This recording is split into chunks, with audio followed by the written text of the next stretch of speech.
देखिए दोस्तों, आप चैनल से काफ़ी टाइम से जुड़े हुए हो तो आपको अच्छी तरीके से पता है कि अभिषेक क्लासेस हर भर्तियों की एकदम ऑथेंटिक और रियलिटी के साथ आप सभी को जानकारी प्रोवाइड करवाता आ रहा है। नए अभ्यर्थी जो कुछ टाइम से अभिषेक क्लासेस को सब्सक्राइब किया हुआ है और कुछ दिनों पहले से ही जुड़े हुए हैं, वो भी धीरे धीरे अभिषेक क्लासेस की सच्चाई जान जाएंगे।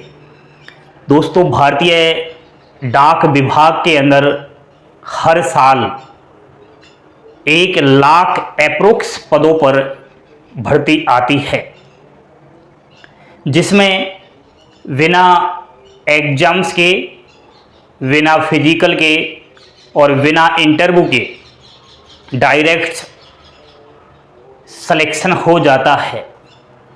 केवल 10वीं पास जिन्होंने कर लिया है भारत देश की किसी भी स्कूल से, उसके लिए सरकारी नौकरी की भरमार है। काफ़ी लंबे समय से इंतज़ार कर रहे युवा साथी कि जीडीएस की भर्ती कब आएगी। जनवरी का इंतज़ार किया, नहीं आई। फरवरी का किया, नहीं आई। मार्च निकल गया, अप्रैल निकल गया और मई निकलती जा रही है। लेकिन अब नई भर्ती का जो रास्ता है वो खुला नज़र आ रहा है प्यारे दोस्तों। और जीडीएस की नई भर्ती का इंतज़ार कर रहे युवा साथियों के लिए बहुत ही बड़ी खुशखबरी है। ऑफिशियली नोटिफिकेशन यहाँ रिलीज कर दिया गया है। लड्डू बांट दो, मिठाई खिला दो एंड अभिषेक क्लासेस को जितना हो सके उतना सपोर्ट करो, क्योंकि अभिषेक क्लासेस ही एकमात्र ऐसा सहारा है जो प्रत्येक बच्चे की हर प्रश्न का जवाब देगा। ये पिछले कंटेंट उठाकर देख लेना, पुराने बच्चे कमेंट करके जरूर बताएं। आज वीडियो के माध्यम से नई भर्ती की आपको संपूर्ण डिटेल्स के साथ सारी जानकारी प्रोवाइड करवा रहा हूं। अंत तक वीडियो देखें और प्यारी प्यारी उंगलियां जो भगवान ने आपको दी है उनसे एक बार प्रिय दोस्तों लाइक कर दो। और चैनल पर पहली बार विजिट कर रहे हो तो चैनल को सब्सक्राइब करके बेल आइकन वाली घंटी दबा लीजिए। आज चर्चा कर रहा हूं भारतीय डाक विभाग इंडिया पोस्ट ऑफिस के अंदर आने वाली ग्रामीण डाक सेवक जीडीएस नई भर्ती 2024 का। सबसे बड़ा प्रश्न आ रहा था, सर नई भर्ती जो आ रही है इसमें कितने पद होंगे, कितने पोस्ट होंगे।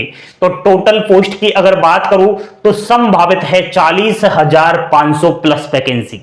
बहुत ज्यादा वैकेंसी होती है 40,500। हर घर में सरकारी नौकरी बिना परीक्षा। दोस्तों, जीडीएस की बात चल रही है तो जीडीएस में 3 प्रकार के पद होते हैं। पहला होता है बीपीएम, ब्रांच पोस्ट मास्टर जिसे हम कहते हैं। दूसरा होता है एबीपीएम, इसको असिस्टेंट ब्रांच पोस्ट मास्टर कहा जाता है। बीपीएम एबीपीएम से थोड़ा बड़ा पद होता है। बीपीएम का काम ऑफिस का होता है, एबीपीएम का काम जो होता है वो फील्ड का होता है। नेक्स्ट तीसरे नंबर का पद होता है डाक सेवक। जीडीएस में 3 पद आते हैं प्यारे युवा साथियों। आपको तीनों पद में से कौन सा पद चाहिए, बीपीएम बनना है, एबीपीएम बनना है या डाक सेवक बनना है, वो फॉर्म अप्लाई करते समय आप जो पोस्ट प्रेफरेंस डालोगे उसके हिसाब से आपको नौकरी मिलेगी। दोस्तों, इसका बेसिक पे जो टीआरसीए है वो भी आप लोग देख लीजिए। बीपीएम का जो टीआरसीए है 12,000 से 29,380 रुपए है। एबीपीएम का टीआरसीए है 10,000 से 24,470 रुपए और वहीं आपका डाक सेवक का है एबीपीएम के बराबर। अब टीआरसीए क्या होता है ये सब आप जानते होंगे। बेसिक पे जो होता है 12,000 रुपए होता है। प्रति माह जो सैलरी आती है आपकी 12,000 रुपए से आती है। इसमें ही आप जो है डीए और जोड़ लीजिए और कुछ अलाउंस और जोड़ करके, और प्रति माह अगर सैलरी की बात करूं तो 18,500 प्लस रुपए यहां पर बीपीएम की शुरुआती सैलरी हो जाती है, यानी कि न्यू जो ज्वाइनिंग लेगा उसकी सैलरी। और एबीपीएम की प्रति माह सैलरी 16,500 प्लस रुपए हो जाएगी और वहीं डाक सेवक की है एबीपीएम के बराबर ही। ठीक है, सैलरी के बारे में संपूर्ण आपको डिटेल्स के साथ वीडियो चाहिए तो अभिषेक क्लासेस जीडीएस सैलरी यूट्यूब पर सर्च कर लेना, बहुत सारी वीडियो निकल कर आ जाएंगी। वहां आपको अभी लेटेस्ट जो अप्रैल की सैलरी आई है सभी बीपीएम, एबीपीएम, डाक सेवक की, वो मैंने सैलरी स्लिप के साथ आप लोगों को बता रखी है। तो कृपया करके सैलरी के बारे में इच्छुक अभ्यर्थी वहां देख लीजिए। अभी यहां मैं नहीं बता सकता क्योंकि यहां अलग चर्चा हो रही है। दोस्तों इस भर्ती में अगर सिलेक्शन प्रोसेस की बात करें तो नो एग्जाम्स, किसी भी प्रकार का कोई एग्जाम्स नहीं होता। आपने 10वीं तो पास कर रखी है ना, 10वीं में आपके कितने परसेंटेज बने हैं, अगर कोई सीबीएसई 10वीं जिन्होंने किया है तो उसका सीजीपी होगा, तो वो कितना सीजीपी है उसके अकॉर्डिंग आपके लोगों की मेरिट लिस्ट बनेगी। और ये जो मेरिट लिस्ट बनती है इंसान नहीं बनाता, सॉफ्टवेयर होता है कंप्यूटर का, वह बनाता है। जिसकी 10वीं क्लास में सबसे अधिक अंक होंगे या प्रतिशत होंगे या ग्रेड होगी या मार्क्स जो भी होंगे आपकी मार्कशीट में, सबसे अधिक वालों को ऊपर ले लेता है, सबसे नीचे वालों को नीचे दे देता है, और जिसकी सबसे अधिक प्रतिशत होती है उसको यहां पर मेरिट लिस्ट में नाम दे देता है। इसमें 1 से और 10 मेरिट लिस्ट निकलती है, अलग अलग सर्किल वाइज यह मेरिट लिस्ट निकलती है। ठीक है। योग्यता दोस्तों इसकी 10वीं पास है, लेकिन थोड़ा ये भी आपकी मार्कशीट में चेक कर लेना कि 10वीं में आप लोगों ने मैथ और इंग्लिश पढ़ी है या नहीं। दोनों में से एक सब्जेक्ट्स का पढ़ा हुआ होना जरूरी है, क्योंकि ये सब्जेक्ट्स बिल्कुल कंपलसरी है। ठीक है। सर्किल की बात करें तो जिस भी सर्किल यानी कि जिस भी राज्य से आप फॉर्म फिलअप करोगे उस राज्य की स्थानीय भाषा को 10वीं क्लास में पढ़ा हुआ होना चाहिए। जैसे कि आप हो उत्तर प्रदेश, बिहार, राजस्थान, हरियाणा, दिल्ली, ठीक है, तो इन राज्यों से बिलोंग कर रहे हो तो वहां लोकल लैंग्वेज क्या है, हिंदी, और हिंदी आपने 10वीं क्लास में पढ़ रखी है तो कोई भी दिक्कत वाली बात नहीं, आप फॉर्म अप्लाई कर सकते हो। ठीक है। एक से ज्यादा राज्य से फॉर्म अप्लाई कर सकता हूं क्या? बिल्कुल भी नहीं कर सकते। आप ओनली एक ही सर्किल से फॉर्म डालना होगा। ठीक है। ऐसे नहीं है कि आप जैसे राजस्थान के हो तो राजस्थान में भी डाल दिया, आप यूपी में भी जाकर डाल दोगे, हरियाणा में भी जाकर डाल दोगे, ऐसा नहीं है, एक सर्किल ओनली। ठीक है। इसमें और कुछ पात्रता है दोस्तों, जैसे कंप्यूटर चलाने का नॉलेज होना चाहिए।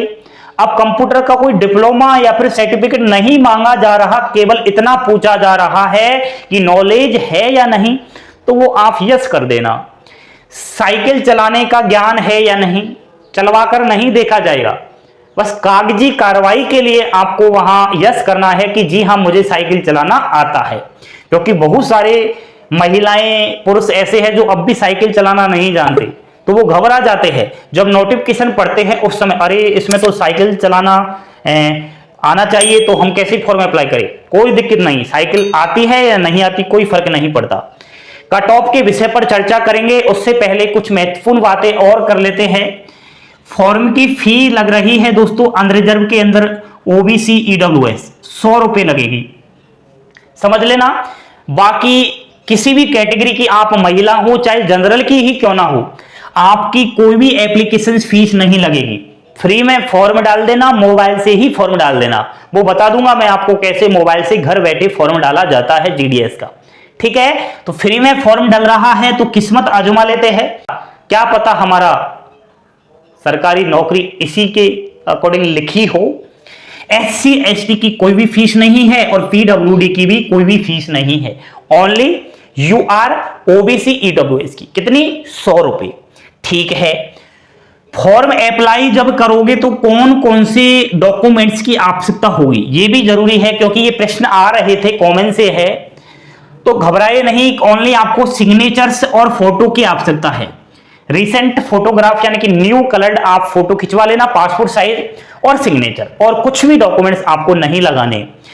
एक और बात दोस्तों, इसमें एक प्रश्न आ रहा था, सर ये भर्ती जो आ रही है इसके सिलेक्शन प्रोसेस में क्या बदलाव होगा, क्या फॉर्म अप्लाई करते समय 10वीं की मार्कशीट अपलोड होगी? तो दोस्तों ऐसा कुछ भी सुनने में नहीं आ रहा अब तक की बात करूं तो, और मुझे नहीं लगता कि जीडीएस के सिलेक्शन प्रोसेस में कोई भी चेंजिंग होगा, सेम वही का वही है जो मैंने आपको अब तक बताया। ठीक है। कट ऑफ की चर्चा कर लेते हैं, उसके बाद हम आपको बताएंगे कब से फॉर्म शुरू हो रहे हैं। दोस्तों पिछली भर्तियों का पूरा एक्सपीरियंस है हम लोगों को कि किस जगह से कहां किस बच्चे की क्या कट ऑफ रही। तो दोस्तों अगर आप हरियाणा राज्य के हो, दिल्ली के हो और पंजाब के हो, तो यहां से अपने ही राज्य से फॉर्म अप्लाई करने की सोच रहे हैं तो सावधान हो जाइए, क्योंकि पिछली भर्तियों का अगर कट ऑफ देखा जाए तो इन सर्कलों से सबसे अधिक रहा। 100% जिसकी 10वीं क्लास में थी उसका ही नंबर आया, क्योंकि यहां के बच्चों की कोरोना काल में स्कूल वालों ने कहीं ना कहीं 10वीं क्लास में हाई परसेंटेज बना दी बिना एग्जाम्स लिए। ठीक है, इसलिए कट ऑफ ज्यादा जाता है। बाहरी राज्य के अभ्यर्थी इन राज्यों में जाकर फॉर्म अप्लाई नहीं करना, नहीं तो नंबर नहीं आएगा। ठीक है, अदर जितने भी आपके सर्किल है वहां 60, 70, 80, 90, 95 पर सिलेक्शन हो जाता है, हुआ है। ठीक है, सबसे लो कट ऑफ की बात करूं, गुजरात और इधर नॉर्थ ईस्ट साइड हो जाता है। नॉर्थ ईस्ट में भी लोकल लैंग्वेज हिंदी है, घबराए नहीं, तो आप लोग फॉर्म अप्लाई कर सकते हो। अभी ये मोटे मोटा मैंने आपको कट ऑफ के बारे में बताया, विस्तृत कट ऑफ वाली वीडियो में लेकर आऊंगा जिसमें संपूर्ण आपको प्रीवियस ईयर कट ऑफ के विषय पर चर्चा देखने को मिलेगी। अभी नोटिफिकेशन आने दो, अभी मुझे इसके बारे में इतना ज्यादा बोलना उचित नहीं है। ठीक है, कट ऑफ के बारे में सब बता दूंगा। फॉर्म अप्लाई की बात करें तो पहले नोटिफिकेशन आने दीजिए दोस्तों, और इसका जो नोटिफिकेशन है उसको लेकर डिपार्टमेंट ऑफ पोस्ट की तरफ से 1-2 दिन पहले एक नोटिस जारी हुआ, जिसमें डिपार्टमेंट ऑफ पोस्ट ने सभी सर्कलों को एक आदेश जारी किया है कि पिछली भर्ती 2023 के अंदर जो भी आई उनमें सेलेक्टेड स्टूडेंट्स का अभी भी डॉक्यूमेंट वेरिफिकेशन जो क्लियर नहीं हुआ, उनका डॉक्यूमेंट वेरिफिकेशन कंप्लीट किया जाना चाहिए। अगर डिजी लॉकर से 10वीं की मार्कशीट आप लोग चेक नहीं कर सकते तो फिजिकली ऑफलाइन 10वीं की मार्कशीट चेक कर लो, बाद में कर लेना डिजी लॉकर से, लेकिन हमें पूरा काम अभी की अभी तुरंत किया है जो है संपूर्ण होना चाहिए, ऐसा आदेश जारी किया है। वो इसलिए क्योंकि जल्द से जल्द भर्ती यहां पर रिलीज करने वाला है इंडिया पोस्ट ऑफिस।